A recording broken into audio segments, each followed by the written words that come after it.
नमस्कार. जय महाराष्ट्र.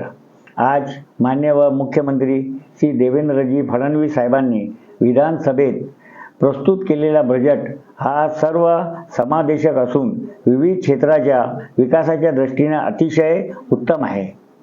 शेतकऱ्याच्या दृष्टीने विविध योजना, विशेष करून शेतकरी कर्ज माफी हा निर्णय शेतकऱ्यांच्या हिताच्या दृष्टीने फार महत्त्वाचा आहे.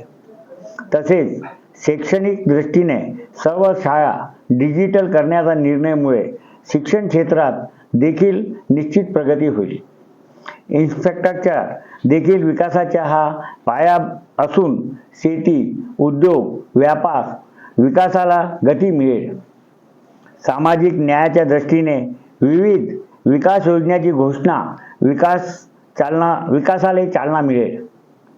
नवीन उद्योगालय विकासासाठी विविध योजनांमुळे निश्चितच संधी मिळेल, तसेच रोजगार मिळेल. या वर्षीचं बजेट निश्चितच महाराष्ट्राला एक नवीन दिशा देईल.